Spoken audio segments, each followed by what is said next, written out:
China is going around itself by sending things to Vietnam and then re-exporting them. So Trump's angry about that. Now, President Trump has threatened a 50% tariff on all goods entering the US from the EU from next Sunday. But he told a White House press conference that European businesses opening factories in America could change his mind. I'm not looking for a deal. I mean, we've set the deal. It's at 50%. But again, there is no tariff if they build their plant here. Now, if somebody comes in and wants to build a plant here, I can talk to them about a little bit of a delay. So he says he's not looking for a deal. Do we take Trump literally? So Apple's also being targeted with a 25% tariff on iPhones made outside the US. Markets not very happy after that news. Let's speak to Chief Diplomatic Correspondent in Europe for the New York Times, Steven Erlanger. Morning to you. Good morning.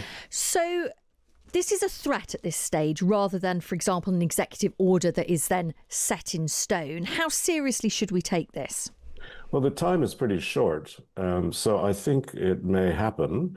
But when Trump says he's not looking for a deal, I mean, we should know by now what Trump does and how he behaves. I mean, we've had a lot of practice. Donald Trump throws grenades into the pond and then waits to see what benefit he can get from the junk that floats up. And that's what he's doing. He's trying to put pressure on the European Union.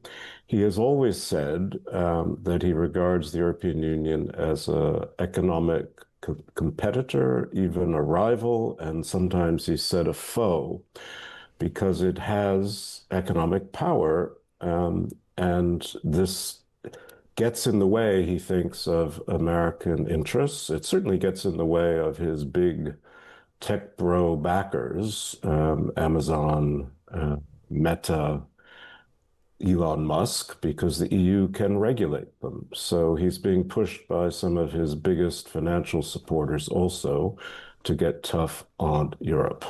And it's also, of course, linked to the trade deficit with Europe.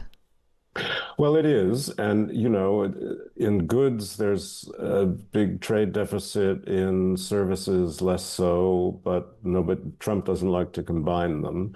The problem for the EU is more than 20% of its exports go to the United States. I mean, there's a huge trade back and forth. And Trump is obviously trying to get advantage. But I think his whole idea, well, his idea with tariffs come from two things. One, he wants to reshore manufacturing in America to make it incentive for people to manufacture in America, he thinks, to create jobs. And two, to earn money to provide tax cuts to Americans funded by people overseas. Now, those are two complicated issues. I think onshoring industry is going to be very, very, very difficult. And if it happens, will happen after he's president. I think quite a lot of companies will just want to ride it out. And the tariff thing is a negotiation. That's what Trump does. So we'll see. I think the 50% come in, then it becomes a big challenge for the EU about whether to retaliate, how much to retaliate. It's hard to act like an adult when someone in the room is not acting like an adult, but that's really the challenge. So I guess, what could the EU offer essentially to Trump to try and get some kind of deal? Because the reason that the UK probably managed to get a deal was there wasn't that trade deficit there. But because there is, you know, as you say, EU companies probably aren't going to then say, oh, well, we'll go and build some factories in the US. So I'm just trying to work out what the EU can offer. Trump also likes Britain, right? I mean, his mother was Scottish, and these things are important to him.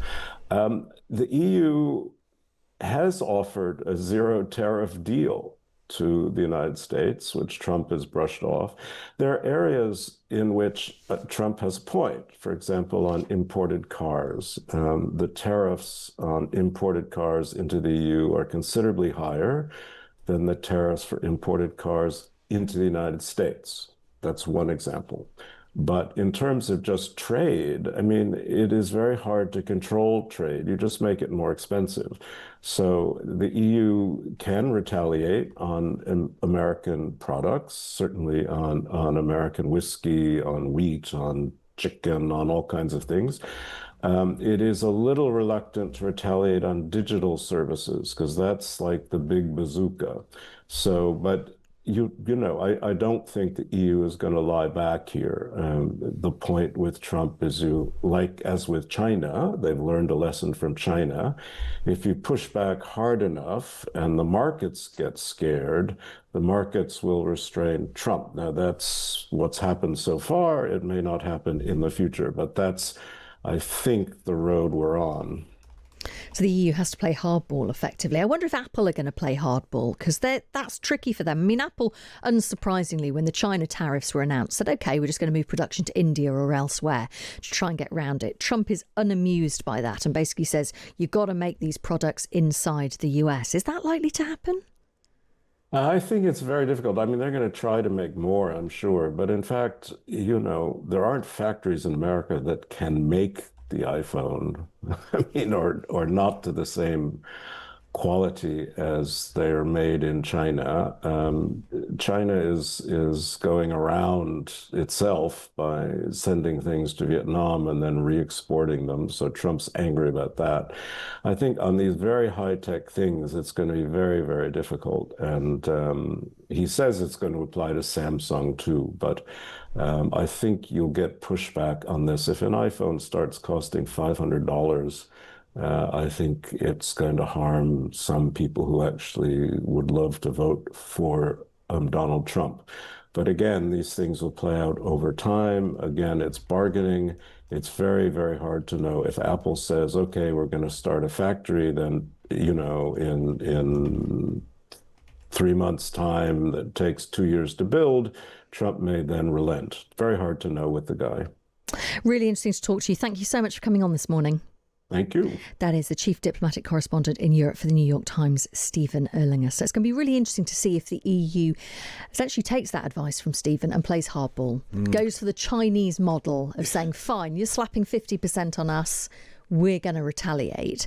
So then it gets to such a ridiculously high level, they are forced to make a compromise. I wonder if the EU will want to do that and should do that. That is exactly it, because we have a template for how Trump behaves, but we also have a template for how best to respond. So the UK has made a trade deal. Fine. China has been quite stern in its response. Which route does the EU prefer?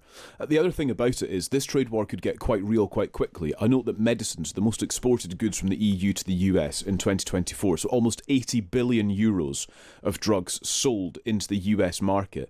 And so obviously the warning about increased tensions is, would you get then shortages of medicines? Because that is a very acute demonstration that will feel very real to people very quickly. And also the point there that Stephen made, there are certain things that can't actually be manufactured in the US. Right. No matter how much Trump wants that to happen in his vision for the future of America.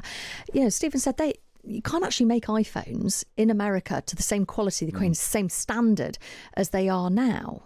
So how's that going to work? Yeah, good question. I'm due an upgrade in a few months, so if they could iron all of that out by then, that would be great. Get your yearly update, exactly, don't you? That's the one. I'm a nerd. It's not news to anyone. It makes you happy. It makes me and happy. that's all that matters.